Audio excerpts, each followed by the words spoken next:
Hello, and welcome to Magic is Real, a podcast focused on the fascinating world of near-death experiences, spirit communication, and all things metaphysical and spiritual. The mission of this project is to share messages of hope and inspiration with others, and to spread the word that death is only an illusion. Thank you for being here with an open heart and mind. I wish you peace, light, and love always.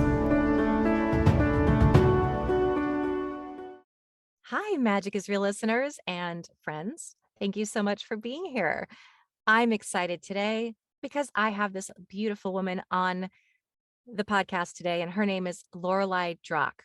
Did I pronounce Drache correctly? Yes, you did. Thank you. So I'm going to tell you why I have her on today. So I'm going to read off a bio.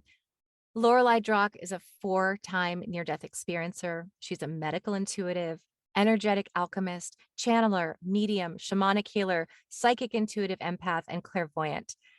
Loreli has had many spiritually transformative events and paranormal experiences. She uses her gifts to be a certified Reiki master, spiritual mentor, life coach, NDE reintegration guide, Akashic reader, intuitive jewelry artist, oracle reader, and energy worker. How does she have the time? So we're going to dive in with talking about, first of all, welcoming Loreli. Well, thank you for being here. You may speak. Thank you so much for having me. I'm so excited about doing your podcast. So I'm excited for you to be here. So as we've just discussed, it doesn't sell papers, but I always like to know about you and how you grew up and what your spiritual beliefs might have been, anything that would be relevant to your spiritual journey that you're comfortable sharing from childhood on up. Well, I was born in Wisconsin, rural Wisconsin, which played a big part into it. Um, I grew up on like 191 acres. German Catholics, though my family was not with having five. I was the youngest of five. So having five children, trying to drag them to church just got a little too much for my mom. So we weren't active other than when I was very young, and then it was more like holidays and weddings, funerals, things like that. But I had a basic understanding, God, Jesus, Mary, that's about it, right? And the Holy Trinity.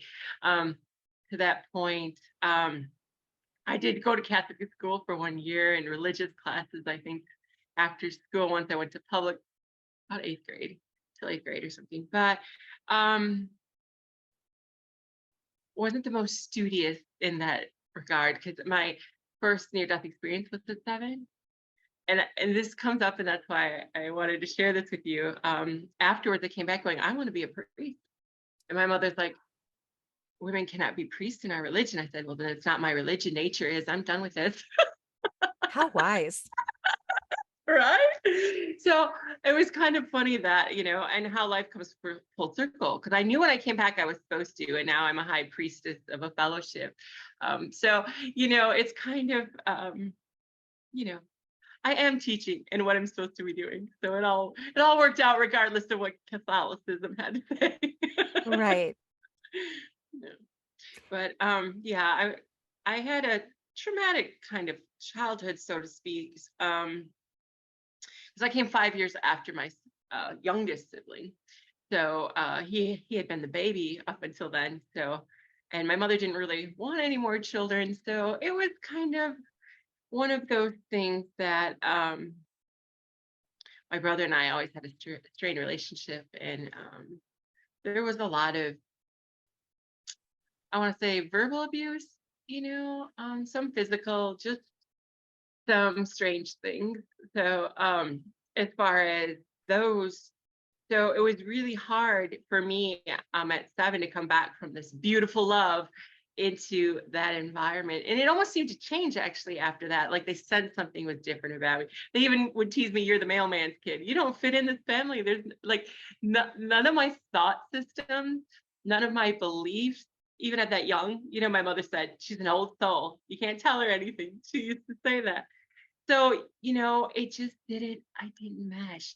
I get now that, I chose all that, but then I was just like, it was so traumatizing to my spirit. I mean, they were hunters, they drank a lot.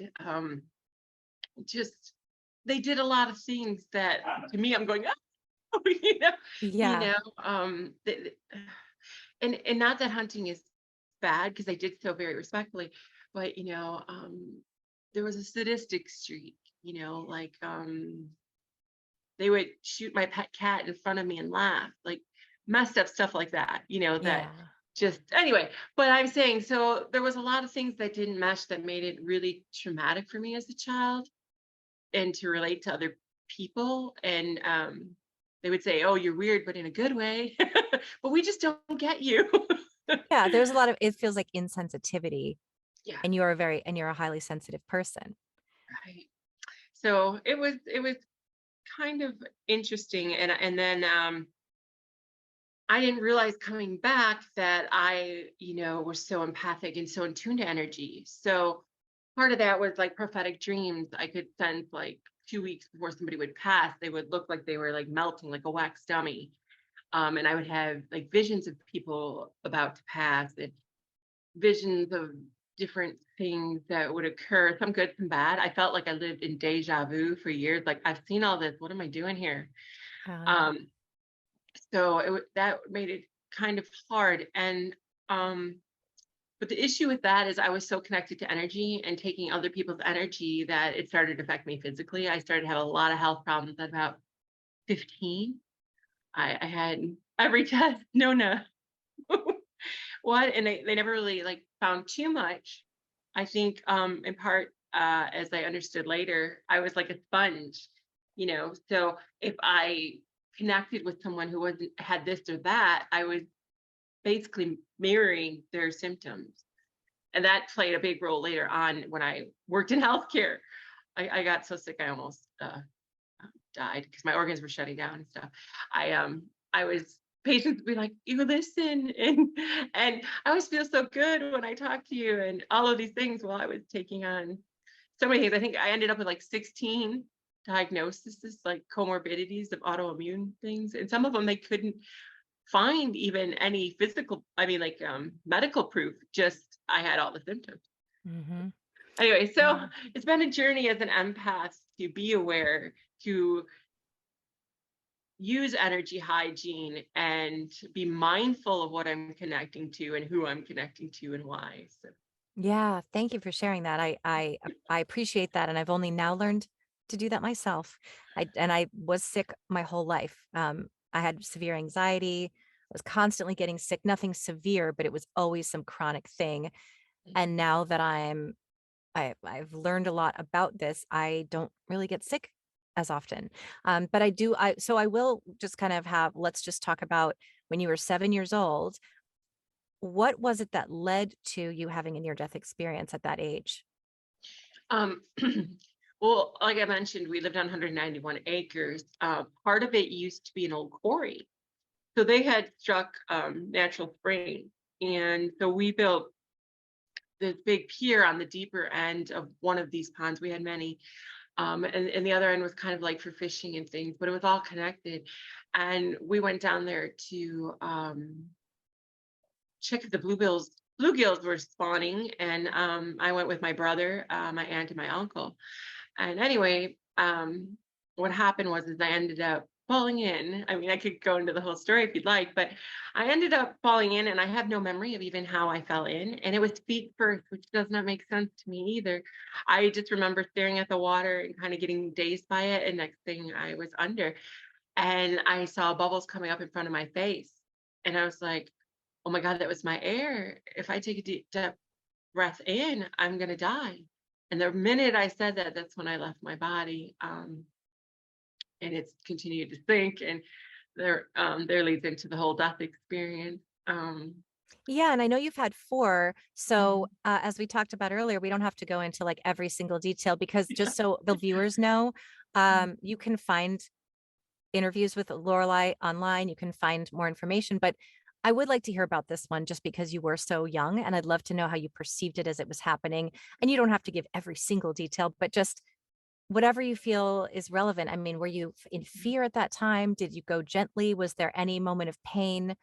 And then Mhm. yeah, describe what happened. It was just a moment of panic. Like I said, like, oh, I can't breathe in. But the Yeah. minute I surrendered, the minute I said, I'm going to die, I was out, There was nothing. That's a So, relief. and Yeah.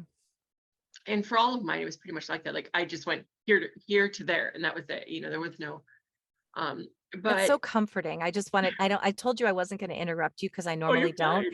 but I did want to say on that note that I think doing a lot of these interviews, it's really been comforting because what I'm understanding, I know everyone's different. Peter Panagor's death was not easy because he was suffering and freezing to death. And it was a long, drawn out hiking expedition, which just gives me so much anxiety. I read his book. And I had him on too. But but yeah, like there's this there seems to be a theme of your soul seems to leave your body before the impact, in a sense. People are so afraid of drowning, including myself. I mean, I don't live in the fear, but there's that, oh my God, that must be terrible. Everyone I know who's drowned was like, no, it was actually quite peaceful. Yes, So yeah, it was beautiful. I that's mean, what I've in that heard. sense, yes, Just it so was so so comforting. surreal. Not suggesting anyone go And out and do it. I'm just I'm just right, saying. Yeah, go on. right. I mean, but what's interesting with that is, the minute I did that, and I get it now. This is kind of a newer realization, like, because I've kind of figured out how consciousness flows. Because the minute I did that and left my body, I was above it, seeing everything. But then I was seeing and hearing, my relatives' thoughts. It's almost like I was seeing it through their perspective. It's like my consciousness switched to like meld with theirs. Like I could hear their thoughts, see what they saw, what was going on. My brother thought he could run or swim to me faster. He was trying to debate that to save me once he knew I fell in. My uncle had all the guilt, and they're going to blame us because, him and my aunt was supposed to be watching me. Um, and my aunt had left to check on him. So that's how this happened. She had walked away for a few minutes. And my aunt was just thinking, I can't swim. How am I going to save her? I'm closest, you know. And so, and then, as I got higher, spirit time, as they say, and some are aware of this, is not linear per se. It just seems to happen all at once. So there's like not this, oh, this happened and this happened and this happened, because it's like all at once. Um, I saw my mom back at home. It's like I got further away from Earth in a sense, and I saw her and she was cooking in the kitchen and she was just wondering if we caught anything, and like when will we be back. She was making like chili or something. So I just thought that was interesting. Like I had to check in with mom before I went Yeah. home, but then it was like as soon as I like knew everybody was okay, it was the weirdest thing that's when I transitioned to what I call like the mist. It's almost like being within the clouds. There was a mist and the brightest, most beautiful light I have ever encountered that you'd think would like sizzle your eyeball, And at first, it's like, can I look? Oh, I can look. Yeah. That was my first awareness. Like, oh, I can actually look You at don't this have light. eyeballs.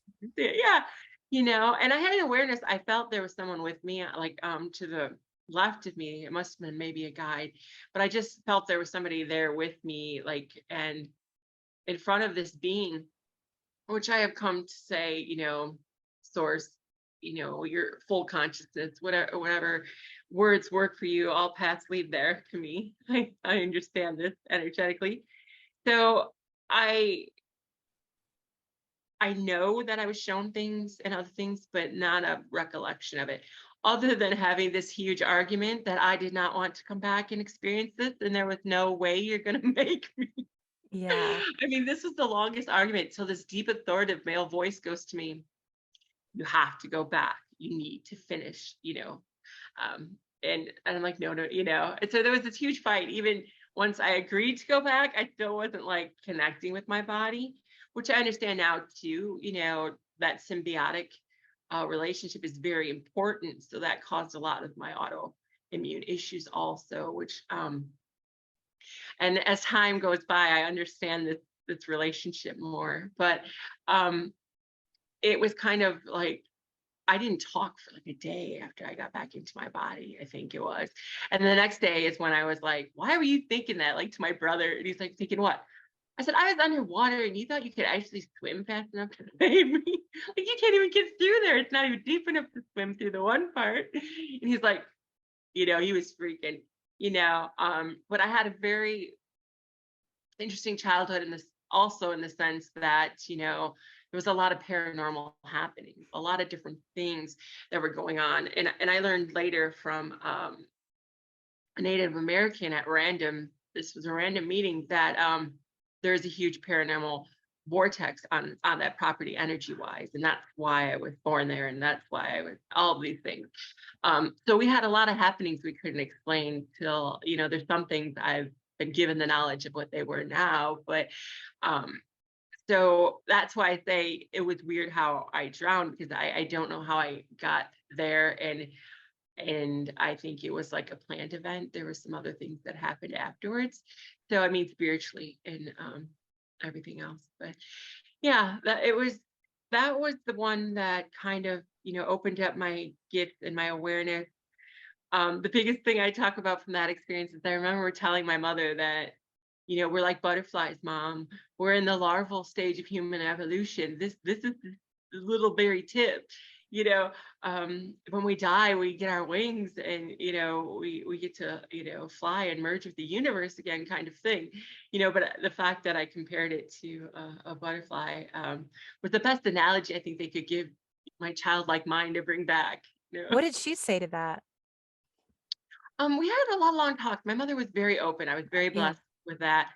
She was also kind of my mediator. Whenever I'd get a vision, she would, talk to people, like, and it got to be like, oh, Lori had a vision. I better listen to it. Like, my sister didn't take this flight because I was like, and it wasn't that anything was going to happen to the flight.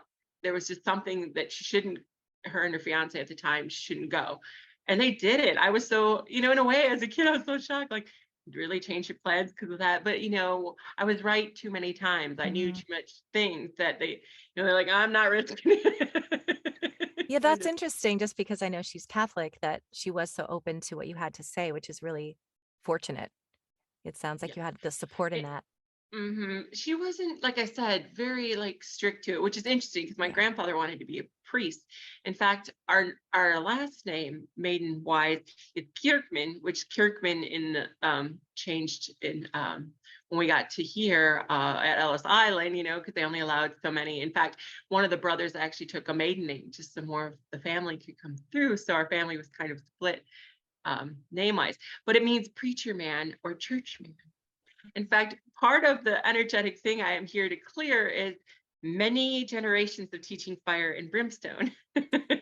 Energetically, that's part of the reason I came back, and to clear some of those energies, because all those teachings, so to speak. Yeah. So I also wanted to ask you, do you have any recollection? Was this your first NDE ever? I mean, I know that that you're aware of, but did you have any knowledge of anything happening? Did you have a normal birth or anything like that?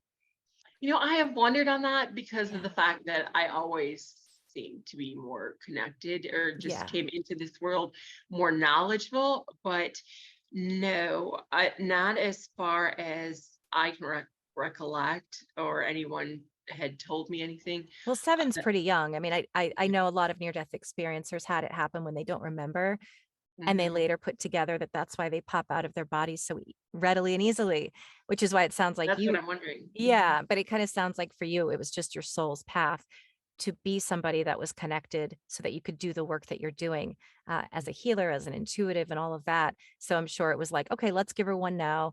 Then when she's kind of graduated to a little bit more maturity, we'll give her another one. How old were you when you had your other ones? My other ones weren't till adulthood. I had one at 28. Um, I miscarried, and I went into the hospital because I was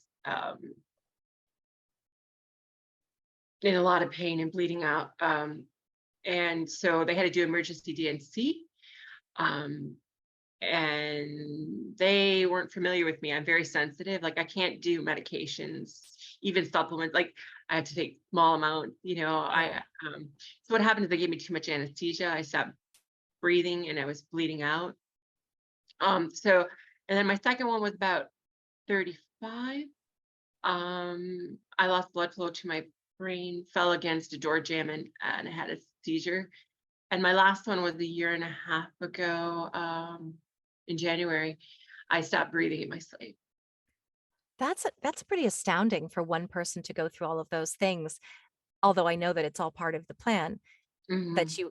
they just need you to get out for a minute. And so because I know you've told them so many times and they're so long, as you and I talked about, it would take like hours to go through it all. But what I would like to know is with your subsequent ones, Mhm. and I think I'm most interested in the first one after you were 7, because did you go back and go, oh, hi again? Was it like, would it, I guess, sort of what was your experience when it came to the beings that you encountered or what messages you received? Did it make sense to you that it's like, oh, now we're kind of reaching the next stage of teaching? So, or That whatever you want wasn't to till share. my 4th. My second one, I don't have much recollection. I was literally told I went home for healing to have children because of some ancestral trauma and different things, the Great Depression, my parents struggling with finances because my dad's company kept threatening to close down. He worked for American Motors, which later turned to Chrysler. So it kept going into crisis. That um, kind of put that energy in of uh, infertility issues, So I went home for healing. So I had the same knowing, like coming back that something happened to me, but I didn't really remember it. I was just Hmm. um, the interesting thing about that is my grandmother, who has never before or since contacted me after she passed away, came to me and told me that I would be losing the baby. She showed me the clinic. I was sitting there. She showed me a calendar with a date. She's like, I don't want you to be afraid. You're going to go on to have other children, but you can't keep this one, and and the doctor confirmed that. He's like, you got pregnant with this one to straighten out your body, nothing interconnected in the system, so it's to teach your body how to make a baby. So he did honestly confirm that, so it's very interesting. And I did go on right away to actually have 3 kids right in a row. So and the reason that it was interesting and how all these play out is I had, I think it was like 21 maybe, that I had a whole like visitation. I don't know how else to call it, being told that I would have this son and he would be very gifted and need guidance and all of these things. And they showed me this son. This before I even, I knew my husband since we were 4, but we weren't together at the time. So I was like, kids, I ain't getting married. I ain't doing any of this. My goal always was to be a hermit and live in a cabin in the woods away from people. Sounds good to me. I kind of do now, but I have my family. I'm still a hermit and I found my woods and I'm good. Good. But yeah, so, but my 4th one, I met with my whole soul group. And some of them I recognized, like I saw who they are here physically. Oh, The that's rest were just, interesting. yeah, the rest were just energies. Like I knew there was many, but I only made out like the 4 people that I know that are with me here now, and they were the ones that guided me and yelled at me, if you want this body, you got to get back in it right now.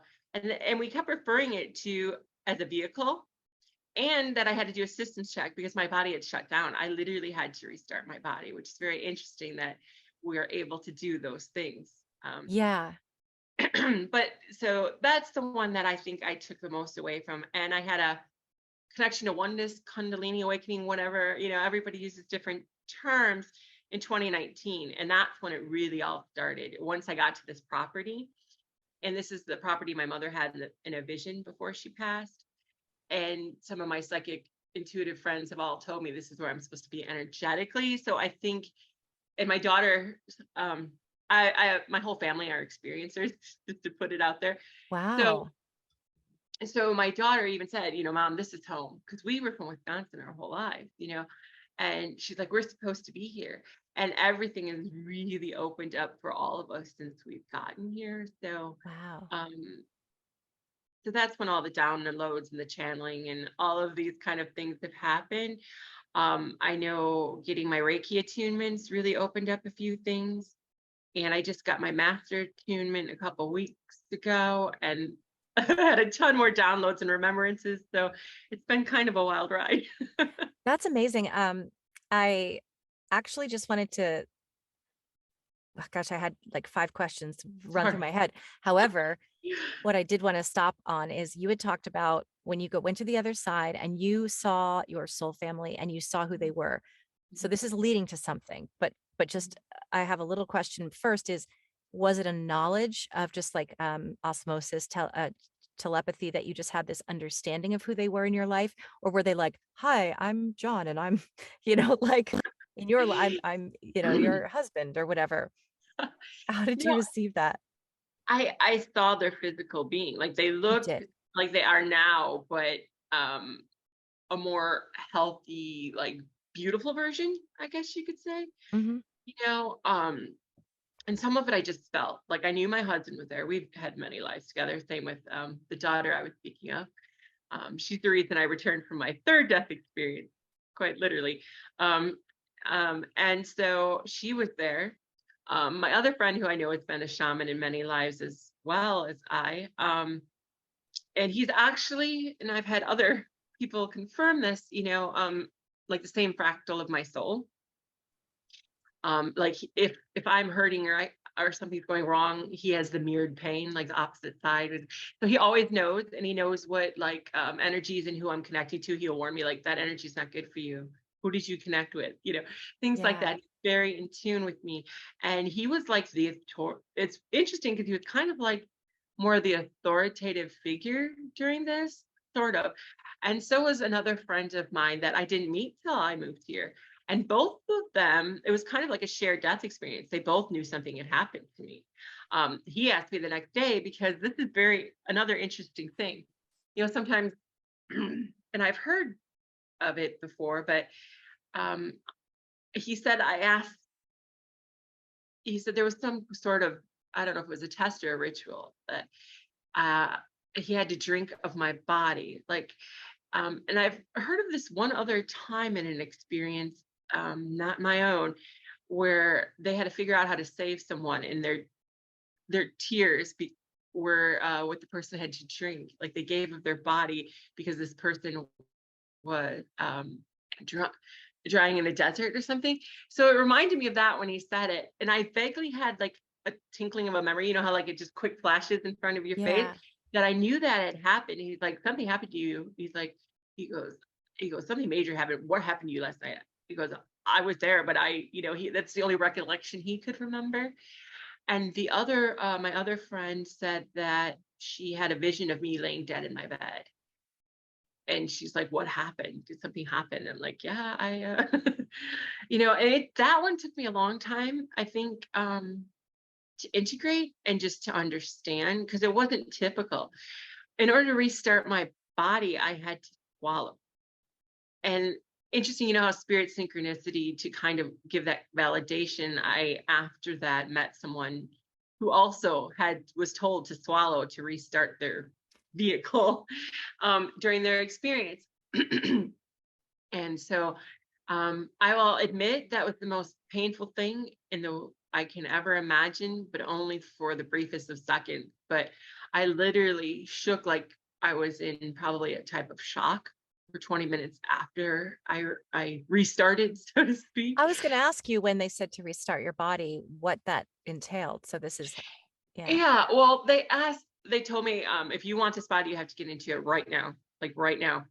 And so I'm like, okay, well, what do I do? How do I start this thing? And that's literally what I said. Like And a they're like, car. you need to follow. And I was like, well, how do I do that? They're like, just will it, So I moved my arm. It's like I was watching my body. I moved my arm and took a drink. That's the strangest thing. It was surreal, because it's like I wasn't connected to it, but I was able to move it. Yeah. Um, but I've heard of other people saving themselves, so it's the weirdest thing.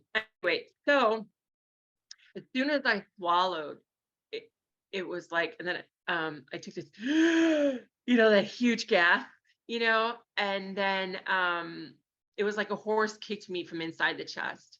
At the minute my heart kicked in, it was like, I mean, it hurt, but nothing like when I go, because then they're like, okay, do a systems check after that, and I'm like, I can't move anything, I can't feel anything. They're like, okay, and then I'm like, and as soon as I focused on it, I started at my feet. I don't know why, but this is just how it happened. And then it was just like, the energy came back up through.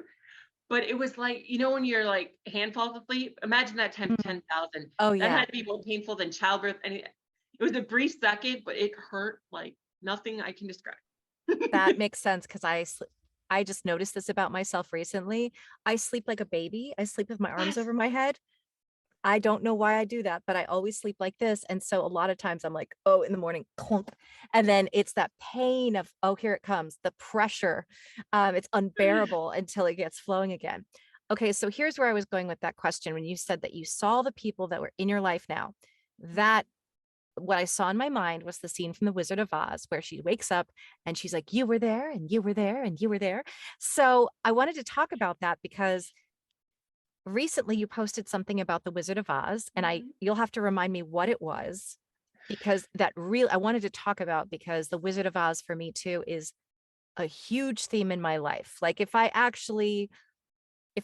to, get a tattoo, I'm not going to get a tattoo of the Wizard of Oz, but if there's one thing that's the most significant symbol in my life, it is the Wizard of Oz, and I will explain why, but I would love to hear what you posted and then I'll react to that.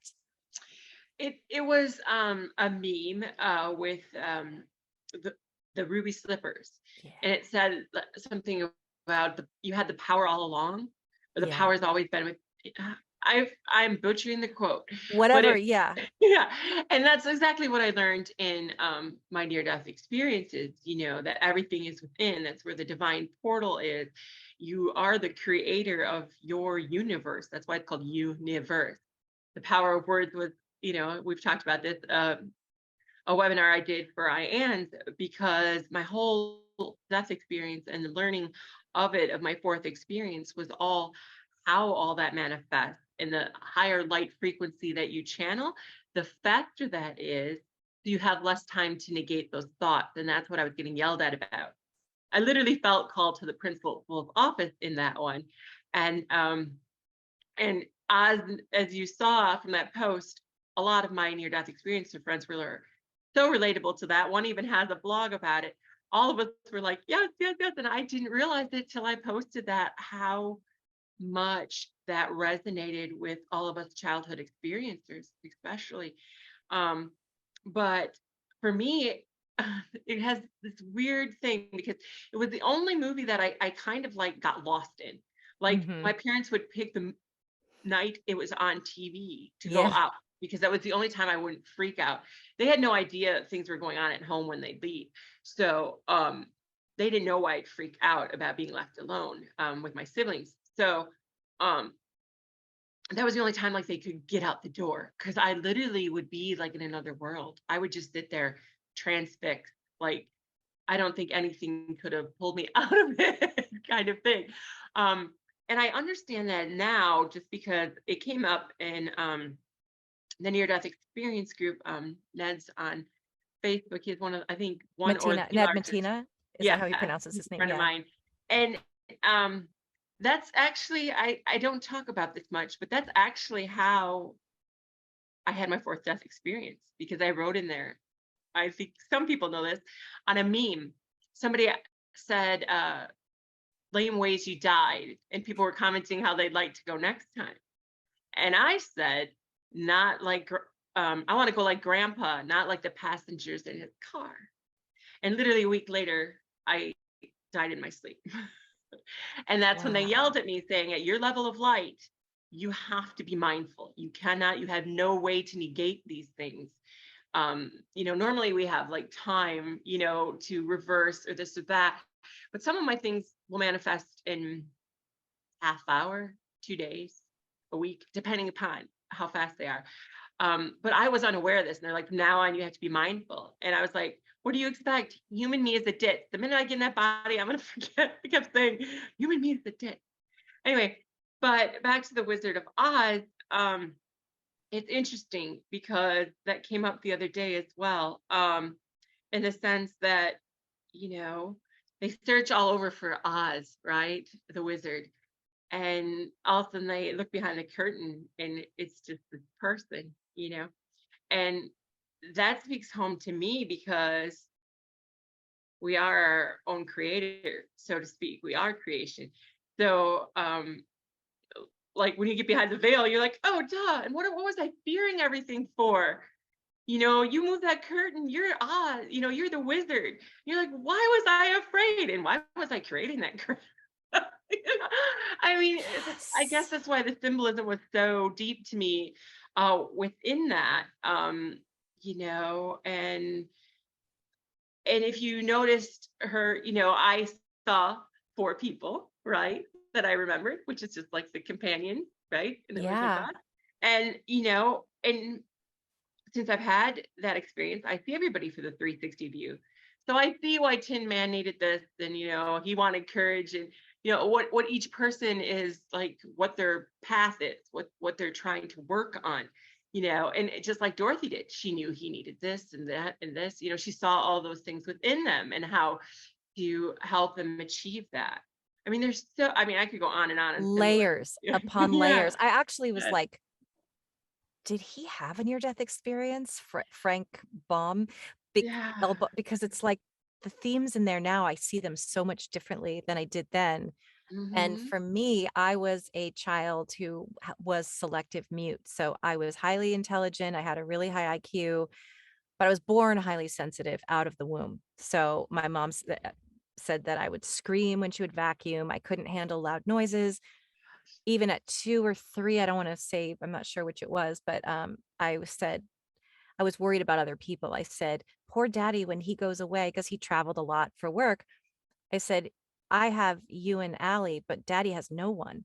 And so I would always worry about him. Like if he was going away and I had my sister and my mom, I was always empathetic to this, Hmm. that she was so surprised that I had that level of empathy. And so I also had a large birthmark on my face. So I have a scar on my face now. And because of that, being highly sensitive, I just absorbed people's staring, people's comments. It was, and so it really defined a lot of my adulthood and my self-esteem, lack thereof. But I really internalized this. So what I did was I shut down. I stopped speaking because it was like a little kid goes, you can't see me, because they don't understand that, I used to like, be like that. yeah, Yeah. like just don't look at me and then no one can see me. So I stopped speaking so that no one would look at me or talk to me, which is funny that I'm an actor now. I think it's an overcompensation because I just was so caged. I was so tired of being so small, and then now I'm just like, hello. And so I saw The Wizard of Oz, and it's fun. I can't remember what order it was in, but it was on the TV because you had to wait for it to be like the Yeah. time before Christmas when it was on once a year, and that was it because we didn't have VCRs then. And so I watched it, and my dad said after it was over, I must have been 3, I was hysterically crying. He said, "What's wrong?" And I said, I want to be in the TV, which is funny too that I'm an actor and a voice actor now. But it's like it was the acting, but it was not, it was the world. I wanted to be in the world, and I saw the credits roll and it was over and my world was shattered. So as I said, I was selective mute. And then so my parents were taking me to child psychologists who thought I might be autistic. So I had brain scans, I had like the little things stuck on my head, and they gave my parents books about autism. Like, she's highly intelligent, she can already read, and then suddenly she just nonverbal, will not speak. But I would speak to my little sister because she was a baby. It was less threatening. So they were like, okay, she has the ability to speak, but she's choosing not to out of anxiety. It's an anxiety disorder Mhm. that I still have. When I get stressed, I have trouble performing. My voice locks up and I Yes. can't Same. talk. It's really weird because it's like that's what I No. do for a living. And it happened today where I'm like, why do I have anxiety? And now I can't perform. But because of that, the therapist, the first therapist I had in New York, he knew that the one way to reach me was through the Wizard of Oz. So that was a big theme. And so long story short, he bought me like the whole Wizard of Oz castle and like some Christmas ornaments with the Wizard of Oz. That was his way of connecting with me. And ultimately, when I was 5, the therapist said, we have to start taking things away from her. So she sees that if she doesn't speak, she's just not going to get what she wants. It's going to break our hearts, but we have to do this. Like, if she doesn't ask, she's not going to get it. And she can't go through the world just hoping mommy will figure it out and like give it to her. So it was harsh, but I wanted to be the Wicked Witch of the West more than anything for I Halloween. know. Like, more than I was 5. Yes. And am I wanted to paint my skin green. I wanted to have the whole thing. And the therapist said, okay, this is something she really wants. And I would write it down so my mom knew. And she said, we won't throw it at her, but we're going to put her in a room with a tape recorder. And she has to say just the first, she doesn't even have to say which, she just has to say the first sound of the word. You don't have, we're not going to overwhelm her. You're not going to be in the room. We're going to put the tape recorder there and just leave her there with it, press record, and just say, all you have to do is just say, whoa. Well, I sat there for, I don't know how long it was, but I think I want to say hours, or it felt like hours. I was like, oh my the anxiety was so big, but then my desire was so big. And finally, I did it. And my mom came in and listened to it, and she knew better than to make a fuss. That was always my biggest phobia, is if people make a fuss, I'm going to die. Like, I cannot have the attention on me. Do not say a word about it. So she said, I recorded it. And then that night she said, I just turned to her and said, Mommy. And she was very calm. Thank God. And she said, yes. I said, tell me. And she said, tell me what? And I said, tell me everything. And she said, we stayed up and I asked her, like, why is the sky blue? When, like, how are clothes made? I just like asked her every question I'd been bottling up since I was 2. So the Wizard of Oz was like it was part of my therapy. It was part of like, and it was that I want to be in that world. I don't, and I think that's also the actor in me. Like, I want that to be real. And so it really touched me too. And I actually say that all the time, like the ruby slippers, you actually have that power already. Yep. You don't Hmm. need the slippers. Yep. I don't need this. Symbolic. Yeah, I don't necessarily need these crystals that I wear Right. when I do mediumship readings, but it just makes me feel better. Hmm. Like, I have this one's for prosperity. And, it's like, do I need that? No, it's all here. But yeah, Hmm. and I think that's something that we all need to learn, is our own divinity and our own power, and remember who we are. So free flow, whatever you want to say about that. No, seriously. You know, I, I get that in a lot in the spiritual community, and I understand it. Like crystals have energy. I never, and it's weird because I never had any till I collected them on and off here and Yeah, there, but I do connect with them. So I have some, I love but them. same with all these, and some people are gonna at me, but you know, it literally is about belief. So if it works for you, if this is what you believe you need, go ahead. Everybody's on a different journey. One of the biggest things I took away from my near death experiences is to respect sovereignty. That means don't trespass on anybody's path, like expectations of people. Okay, that trespasses on who they need to be. We have all these labels that we throw around, from calling, wife, husband, daughter, and each one of those things, if you think about it, the minute you say it, don't you have a certain thing of what that should be or what that relationship should be? Those expectations cause more suffering in this world than I can think of, as far as, even like when relationships end. It's not really the person necessarily that you're mourning. It's all the things that you built up around them, or that you wanted to experience with them. And that has a lot to do with just how our societal consciousness kind of works.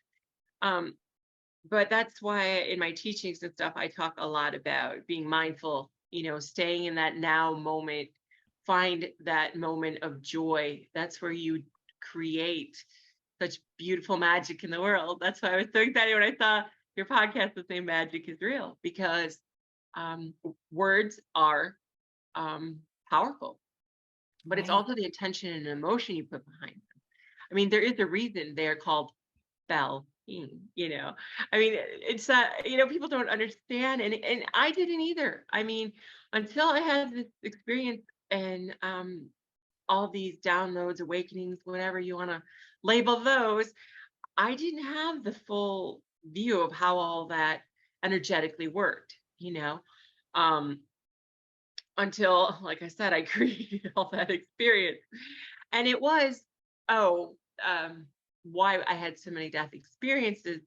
A, because I'm stubborn and wasn't exactly doing what I was supposed to, but also to keep the physical body can only handle so much that light energy and that understanding, and it keeps needing like almost like a DNA upgrade. So it was to keep me moving forward on the path that I need to, as I could handle that light energy and those understandings. Um, so that much I understood. But it's very, very important how you speak things into the world. Our voice has a vibrational frequency. So like even what we say to others, and I'm not saying to get all paranoid about every word that comes out of your mouth. Um, I'm just saying that be mindful of the use of words. I mean, even their root meanings.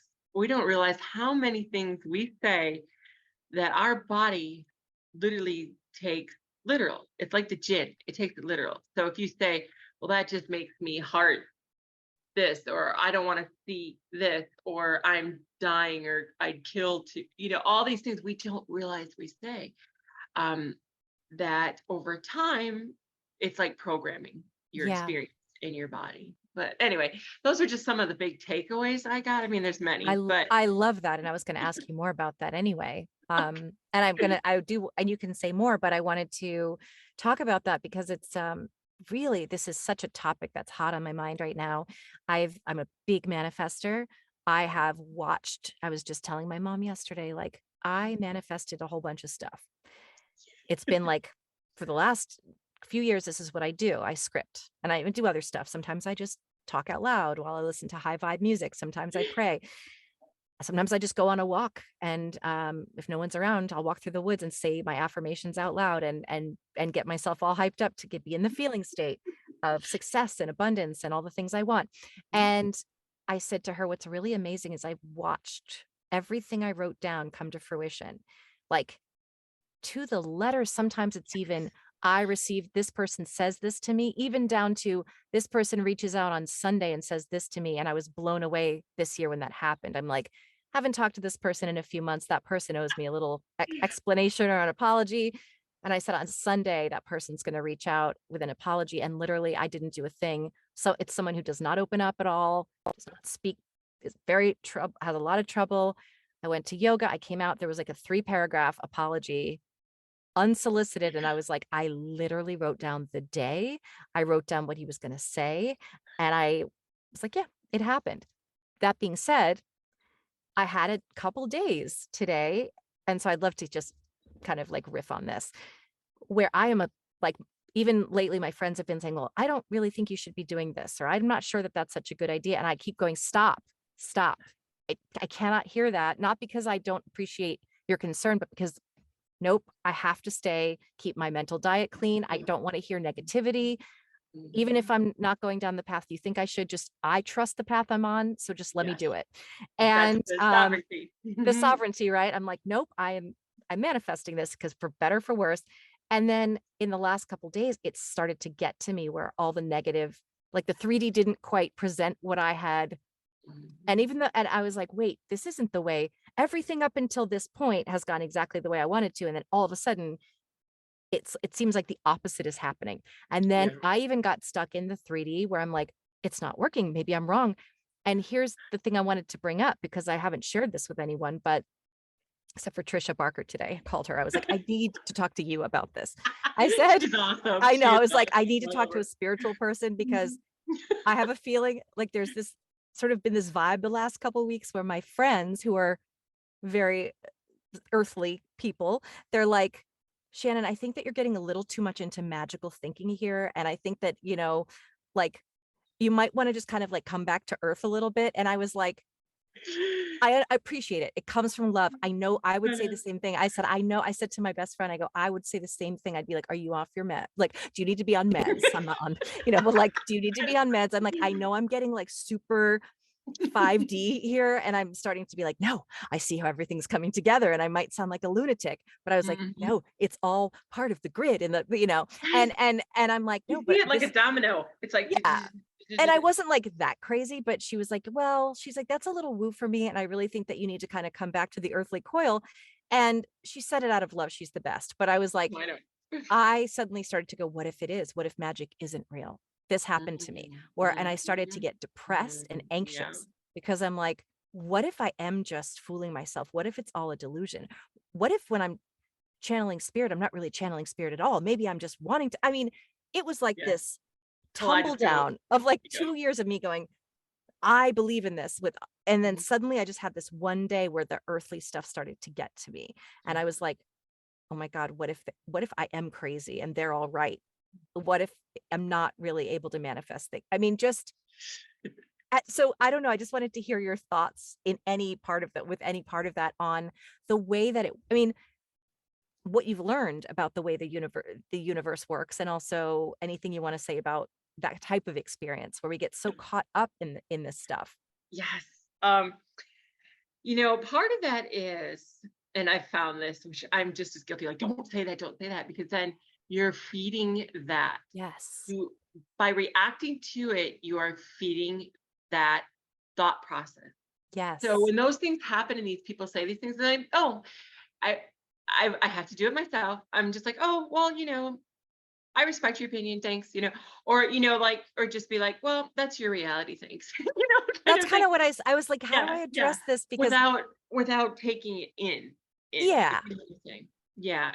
Because I found when I start doing that too, it's the same thing. Then you're all off kilter. It's like you've stepped back one timeline, you know what I mean? And yeah, to connect with their words, so to speak. And this was something I was going to bring up, but and it's interesting that you did anyway. Not interesting, we're both very yeah, intuitive. Um, is, curses are just as real in the sense that um you notice uh the common thing is to go to all the things that could go wrong. Like when you say, I'm going to go backpacking up Mount Everest, let's say your yeah. friends are like, oh, you're going to freeze, you're going to fall, don't do this, don't do that. Instead of saying, oh God, have an amazing experience, take lots of pictures for me. We always go to that negative, and we don't realize we, even from time, we're tiny little bitty humans, put those thoughts and those limitations on people. And that is trespass, because we are limitless beings who can heal, who never die, all of these things. But we have so programmed this into this mind construct that we, in my thought processes and from what I've seen, you know, um, we're feeding all of that. And you can rise above that, but like you said, it takes a lot of work. I tell everybody, in the sense, they're like, well, how do you get to that point? And this is where I say, and what I was told, stop seeking human enlightenment. I'm not saying it won't connect the dots, but there are people who are heavily researching it, who are parroting things that they are learning, but they're not going within and connecting to the actual energy that creates what they're trying to find. Everything is within you, as I said earlier. That is where the divine energy portal is, your access to all that is. And my experience is all of this, all of these are mind constructs. The only thing that exists is that conscious energy, the void of potentiality, all of those, anything you want to experience is there. It's just whether you're lining up your energy frequency to be in alignment to have those things. It's not quite how they explain the law of attraction. That might make people unhappy, but um, so you want that experience. You want to choose that experience for yourself if that's what you want to experience, is what I'm trying to say. That you have to hold that vibration to be a vibrational match to the timeline that you are trying to live for your greatest good. Now, things happen through us. People are like, why is this happening to me? Yeah. Or it's happening for me. But literally, you are a divine antenna. That's why we're mostly water, because it flows energy. And the more healing and the more you go within and recognize your own frequency, the more you can channel that energy into this earth grid. The more recent thing I was told with this issue, and even healers and manifesting and everything else, is everybody's trying to reach way up here. what they imagine spirit, and to ascend this physical reality and everything else. And they're not connecting to the earth. The earth is paradise. There's an overlaying energy that comes over it that kind of is masking it. Um, and therein lies some of the issue, and why there's so many grid workers and light workers, whatever you want to call them, here right now. We're kind of like the EMF to disrupt that false energy, so to speak. So what I'm trying to explain is, we are supposed to be symbiotic with the physical body. It is our temple. Just because you are in a physical body, you are not limited by the physical body. There's a point where you become multidimensional. You can see these timelines I have. You can see these dimensions. You can experience any consciousness through any person that you need to, that's relevant. So we're not trapped in this physical vehicle. So stop punishing it. Okay. There's so many people like, I just want out of this body. I want to go back home. Home is here. I'm sorry to break it to you. But it's that understanding. It's that healing. It's that awareness that people don't talk to their body. Your body hears you. It has voices. Every cell is an energetic agreement. Like when I do healings, I get body parts that talk and yell at me like they're mad you crossed your ankles. They're mad you're not eating vegetables. They'll literally yell at me that stuff. Okay. So, we forget that this is all other beings. Everything is alive with energy.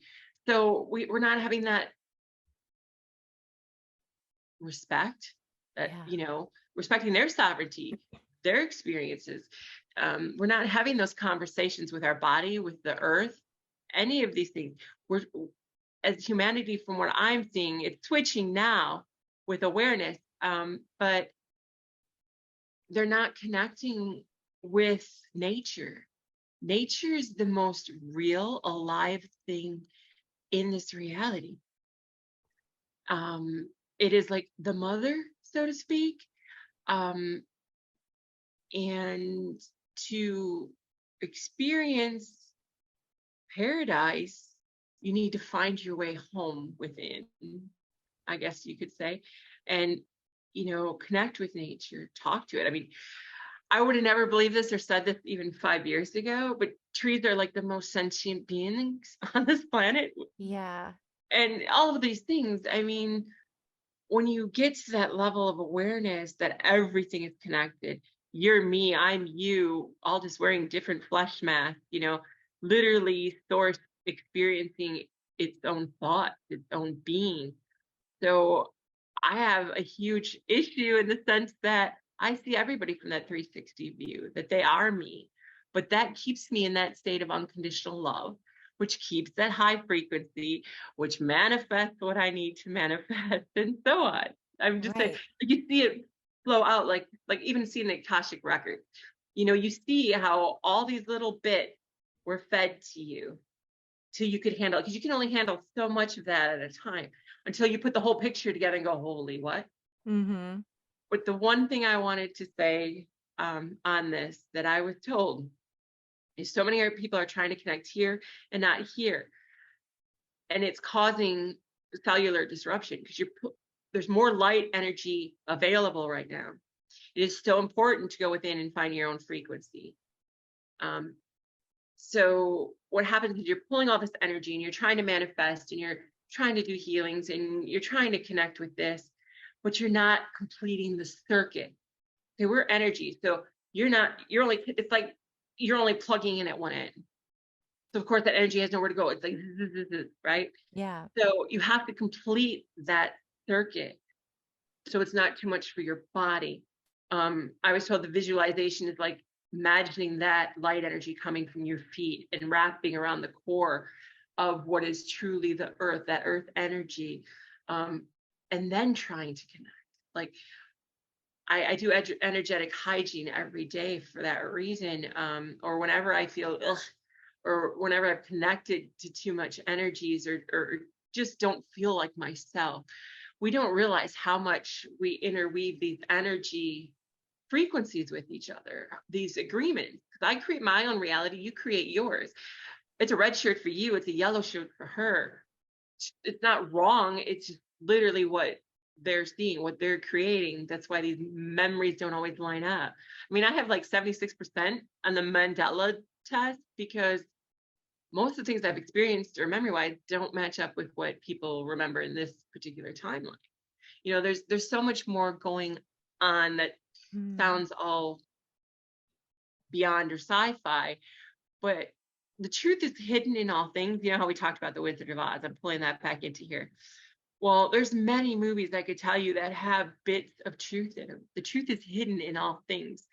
That's partly why I was given the name for the work I do called Spirit Sight, because when you understand energy, you can see the truth. There are divine truth, um, and there are truths in every path, but it's also to bring us back to unity. Like every religion has some truth, every path has some truth. When you put those puzzle pieces together, you get the divine picture, the divine plan. Anyway, but thank you. That's I'm so well rambling on said. that. No, I love that. I wanted to ask you too, when you say that you practice energetic hygiene, what does that look like for you? Mm. For me, I have a mantra, and you've probably seen it before, but I do a lot of work shower wise, or I also do it going barefoot in the earth or going barefoot in the rain. Yeah.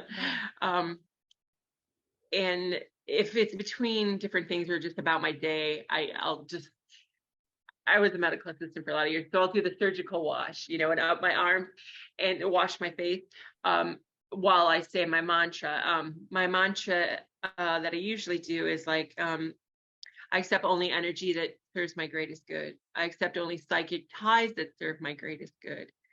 I call my energy back to me. I call my power back to me. I call my magic back to me. All lines connected to me prosper. And I do that anytime that I'm um, have done energy healing, anytime I've connected with more spiritual people or energy that just didn't feel right, whatever, to get back to my own energy frequency, because that was so stressed to me from spirit during, this time in humanity. Um, and I don't get into all that, but there's a reason for it. And that's why, like I said, when I get approached of, how do I get this understanding? Sit with yourself long enough. We're supposed to get like 2 hours within our own energy field a day. I've heard recommended, and that makes sense to me because a lot of us are running around being moms, being, somebody people rely on in a job, whatever. But we don't realize that we're no good to anybody unless we keep our energy clean. Because the minute you are taking on all these energies, we spoke of it earlier, that's where dis-ease happens Yeah. because that unawareness of over and over attaching to these energies and not going within and listening to our own body. I can't recall how many times that has saved me in the sense of like listening, or listening to other people's bodies going, okay, that's not right. We got to take care of that, before it becomes an issue, you know, because anything can be healed. It really can in that sense. Now, there are some things that we have chosen to experience for our life. Right. Um, so, it's not like I'm going to suddenly be cured of rheumatoid arthritis, let's say, Hmm. okay, because I've been diagnosed with that one too. But it's my attachment to it, my perception of it, and what does it serve me? How does it serve me? And I was told the reason I had all these things was you can't reach someone to help them heal at a frequency you've never experienced. Right. So everybody's like, well, why did I go through that trauma? Or why did I have that terrible narcissist husband? Or why did I have this? Well, you've been there. So now you can reach back to the person still coming up the ladder, like it's going to be okay. I've got here. I've got you. There's a light at the end of that tunnel. We're all healers in our own way. We just don't realize it. Right. Yeah, that's so interesting. As a healer, Mhm. what kind of work do you do once you identify what the issues are? I'll just say issues. I don't know, or the blocks or whatever it is. Mhm. How do you as a you specifically operate as a healer? Is it a intention to remove? Is it a talking through or whatever? How do you do that? I know it's probably different and customized for every person. Yeah, it is. And I, I always talk to my healing clients previously, I'm like, I have all these different clairs and abilities and medical intuitive and all of this, but spirit guides me to what is the highest good. So, all of that may come through for you, and maybe not all of that will come through for you. Like sometimes I see past lives energies that are trying to integrate with you. Um, where you had that soul fracture, often I see that for childhood, where you put that energy outside yourself, and then you have this open wound, so to speak, in your energetic field, and various things like that. So for me, you are your own healer. So I just guide you. I was also told that, and this is why I brought it up, that my voice carries a frequency that can heal or bring remembrance. I was told my words are light code. And so I do a lot of talking, Mhm. um, in that sense through some parts of the healing, because I'll be shown different things often through the Akashic records. And sometimes with quite a few of my clients, I've met like what I don't like the term higher self, their full consciousness in the quantum field, prior or usually the night before. I set the intention, and usually I'll be given some sort of thing that will resonate with them to know that I've done that. And some who are very sensitive or other NDEs that I've worked with will be like, I sensed your energy last night. What were you doing? So Oh, fun that's when that cool. happens because it's such a validation. Yeah. Um, and one of my clients was like, I saw something that came to me as in, I think it's the Delta state of waking up, and he knew right away that was his higher self. He was like, yeah, because he was worked with it and the light energy, knew the colors, and I was like, what does this relate to you?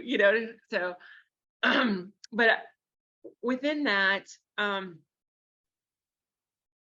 I help kind of braid back that energy. Like sometimes with clients, I've seen where there's new energies trying to come in, because let me give you a little bit of this understanding that I kind of have of it, like our oversoul or whatever you want to call it, source conscious. We pick different lives that we bring into this life to work out these experiences, and some of us have near death experiences to like trade that out. Like that one learned what it wanted to. I'm bringing in a different energy, right? Um, so sometimes people are having energies come into them and they're not aware of it, or they feel disconnected and they don't know why they can't connect to their intuition and this and that. And I've seen that, this energy is trying to reconnect because where they are trying to move forward to, this particular energy has that experience, that knowledge, that knowing. So it's trying to come in to help them move through the next experiences that they've chosen. You'll see this, and I'm not saying everyone is the case, but I'm a huge advocate for spiritual emergency versus psychosis or psychotic emergency, because I have found, and even with loved ones, and it's been a long journey with this, that it's so easy to say they have multiple personality or schizophrenia, in the Western culture, where other cultures, they get it, they fix it, or it's not something that needs to be fixed, but I'm saying, Right. like, they integrate that energy. They celebrate it, like, okay, this person has different things, like where I said this is a vehicle. Some people have more than one energy, so to speak. I think the Native Americans used to call them two souls. Mm. And I've noticed where people are getting an energy coming in and they're not integrating. That's where they're like hearing this disembodied voice that, you know, or a voice is talking in my head, and right away they're like, "Oh, you're schizophrenic." Not always. Yeah. I always say take both avenues. That's just me. That the psychologist and the shaman figure it out somewhere in the middle, maybe. I don't know. Yeah. That's why I'm so thankful that things are moving forward. We see a lot of people in the mental health capacity coming to learn about spirit, and coming to learn about our experiences in these sharing groups and things that I facilitate and other stuff, um, because they're recognizing that. And there's getting more and more research, so much research out there about the quantum mechanics and things that they're realizing there's more. There's things out there that there are people more sensitive. Like my son was very much like you as a young child. So I totally understand that. Um, and they thought he was mildly autistic and he wasn't verbal, but here he was telepathic. He didn't realize that we don't communicate that way here. Not everyone. Since my last experience, I often hear people's thoughts, or at least if they're directed at me, which is very hard when I do public speaking and things. And that's Yeah. why I make sure like everybody's far away from me in the house, because I don't want that biofeedback going on when I'm trying Hmm. to do a speech. But it is an ability. We have all these abilities, and we used to. I mean, there's many generations that have come and gone on this earth of humanity already, and they literally transcended that. I think we have just forgotten or made it fantastical, tried to take the magic literally out of this reality, and how we really are. And maybe, we did it for protection. My 2019 experience was literally about how we did free will, in the sense that um we started creating chaos. And I was bawling, going, I'm so sorry. It was another one of those, I forgot, I didn't realize, because I was told, I've been here since the beginning. And I saw, I think many of us were as like, more like the elementals as the earth was being formed and things. And just all the things we dreamed into existence, the dream within a dream within a dream, Wow. and all those layers of truth. And so I had this, and it was so fast. I even told him, slow down, I can't see all this. I mean, it was this rapid thing. And to see all that connection and how we like created it and got away from that level of paradise, and how we're working back toward that. It is very much near in our future. We will have the paradise Earth was meant to be. Um, there's going to be some rocky shifts and everything energetically and physically on this planet, but it's not too far off. And so I just want to say that, keep that hope. Don't let anybody trespass on your sovereignty, that is where we are headed. We've already decided this on a higher vibration, um, to have this energetic cleanse, so to speak, and to start creating the earth that was meant. I'm I guess. so glad you said that. I've heard that from quite a few guests. And also, I always end each episode, well, not always, maybe a lot of the time I ask, what do you want people to know? But I feel like you just answered that. Because I mean, there's a million things and I just let people riff on whatever they comes to mind. But I feel like you just said so much in the last whatever, however minutes it was, that you just said something so great about just our place in this world, how much power we actually have, and how it's not as dismal as it looks, because there's a lot of really scary stuff happening. That's the And earth cleansing, though.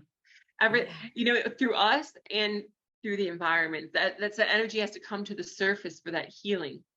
Because the earth yeah. is a soul too, just like us, to do this healing. I didn't mean it, but it's No, very please, important people please. understand this, because it's the old adage, but words have a meaning. The reason these phrases exist, darkest before the dawn. That's literally where we're at. We're on the upswing, as an energetic soul, as Earth. Um, so the one thing my mother said, my mother has reached out to me numerous times, and she said the reason she crossed at 61 in 2004 of cancer. She chose cancer to give us time so we won't be as soul traumatized with her death because she was such a matriarch. And she said she chose to cross so that she could help me on a spiritual journey, that she could help me more from that side of the side than here. So she's always with me and guides. And one of her things was remembrance, was two things that I need to dance, because that's when you're in that moment of joy with no thought. That's when you are literally in that divine flow, that moment of joy, whatever brings you joy.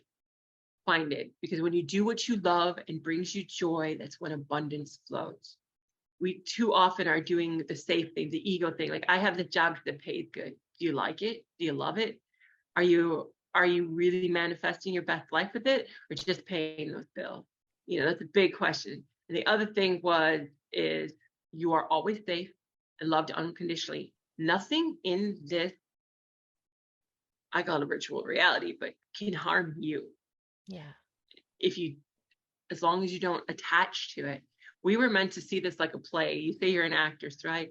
Well, this is literally a divine play, a thought playing out. We're literally stepping into like the Akashic records, reliving these memories, okay, of our best lives. And when you step into that, you're supposed to just view them, enjoy them, flow through them instead of attaching to them. And that's where we start to mess it up, because we attach to it. We become so ingrained in this character. I'm no more Lorelei than anybody is anybody, you know? And so that by attaching to it is how we lost our ability to like see all these and experience all these. We lock into this character and start creating our own suffering. That's why I would say, you know, the character may die, but the actor is eternal. You know, the less you attach to that, you know, flow through the emotion. It's okay to feel it, but don't like make it a part of you. Feel it and let go. Don't look back. Looking back recreates things you don't want, and you can't control the future. You know, worrying, what is it going to do other than create what you least want? So that moment of joy is very, very important in living your best human life, you might say. Yeah. I love that. Thank you. I needed to hear everything you had to say. I was thinking today, I was like, I really need, like, I'd like to still, I think everyone should go to therapy, but I'm like, I don't, but for me, I really need a spiritual therapist because I don't, because of what we talked about earlier, where they're going to go, no, that just doesn't sound, that sounds a little bit magical thinking. You know, my whole world is magical thinking. That's why it's called Magic is Real. It's like, Right. that's my reality. I believe in it 110%. I don't want to hear someone, I need someone who understands the language. That's why I called Trisha. I was like, I need to talk to somebody Yeah. who is in this I get a lot of world. people that call me, so I get it. Yes, yes. And now, and watch out, because now I'm going to be like leaving Oh, you I voice don't care. memos. No, Amazing. I So, don't care. but it's like, I think so much of what you said, I know will resonate with so many people, definitely resonated today as we hear things that we need to hear when we need to hear them. And I Exactly. know that we'll be friends because I could talk to you for like, I mean, Ever. eternal hours. And so, but I want to thank you for being here and for sharing what you did and for your energy and your time. It's just such a gift to everybody, not just selfishly me. So thank you again. It's been so fun You're so having you. welcome. I was so excited because I was like, magic is real. Okay, someone gets it. Yeah, so that's You what can I label it think. anything you want to, but Yeah, it's the closest word we have to how we manifest the world. beautiful. Thank you again. You know,